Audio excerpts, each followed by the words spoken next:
रात के ठीक 2:13 बजे राहुल की नींद खुली। कमरे में अजीब सी ठंड थी, जबकि पंखा बंद था।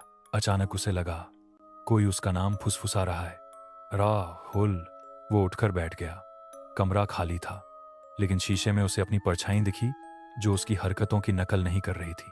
परछाई मुस्कुराई। राहुल पीछे हटा। तभी उसके कान में आवाज आई, तू सो रहा था, अब मेरी बारी है। लाइट जलते ही सब सामान्य हो गया। शीशे में वही परछाई थी।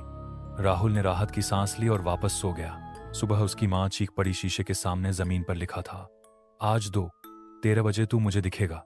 और शीशे में राहुल नहीं था। सुबह पूरे घर में हड़कंप मच गया। राहुल का कमरा अंदर से बंद था, लेकिन राहुल गायब। शीशे के सामने जमीन पर अब एक नई लाइन थी, वो मेरे अंदर है। मां ने शीशे पर हाथ रखा। अचानक शीशा ठंडा नहीं, धड़क रहा था, जैसे जिंदा हो। उसी पल शीशे के अंदर से राहुल की आवाज आई, मां, दरवाजा मत खोलना। शीशे में परछाई अब साफ दिख रही थी। उसका चेहरा राहुल जैसा था, लेकिन आंखें पूरी तरह काली। परछाई ने धीरे से कहा, जिसे तुम राहुल समझती हो, वो अब मैं हूं। पीछे से कदमों की आवाज आई। मां ने पलटकर देखा। दरवाजे पर राहुल खड़ा था, मुस्कुराता हुआ, और शीशे के अंदर वाला राहुल जोर जोर से चीखने लगा। मां समझ ही नहीं पाई कि असली राहुल कौन है। दरवाजे पर खड़ा राहुल धीरे धीरे अंदर आया। उसके कदम जमीन को छू ही नहीं रहे थे।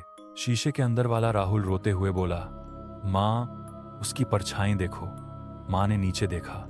दरवाजे वाले राहुल की कोई परछाई नहीं थी। तभी सारे शीशे अपने आप चटकने लगे। कमरे की लाइट बंद हो गई। अंधेरे में वही आवाज गूंजी, जो अपनी परछाई खो देता है वो मेरा हो जाता है। एक तेज चीख और सब शांत। सुबह पड़ोसी आए। कमरा बिल्कुल खाली था। दीवार पर सिर्फ एक लाइन लिखी थी, अब मैं बाहर हूं। और उसी शीशे के सामने मां खड़ी मुस्कुरा रही थी, लेकिन उसकी परछाई नहीं थी। मां की मुस्कान जमी हुई थी। पड़ोसी उसे हिला रहे थे, पर वो पलक तक नहीं झपका रही थी। तभी शीशे से टप टप आवाज आने लगी, जैसे कोई अंदर से नाखून मार रहा हो। एक पड़ोसी ने डरते हुए कहा, शीशा हिल रहा है।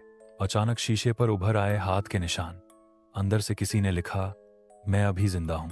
उसी पल मां ने धीरे से मुंह खोला, लेकिन आवाज राहुल की थी, जो मुझे देख ले वो मेरी जगह ले लेता है। कमरे की सारी परछाइयां दीवार से अलग होने लगी। लोग भागने लगे, पर दरवाजा नहीं खुला। शीशे में अब कई चेहरे थे, सब वही लोग जो कमरे में मौजूद थे। और आखिर में लिखा आया, अगला कौन? पीछे से किसी ने आपका नाम लिया।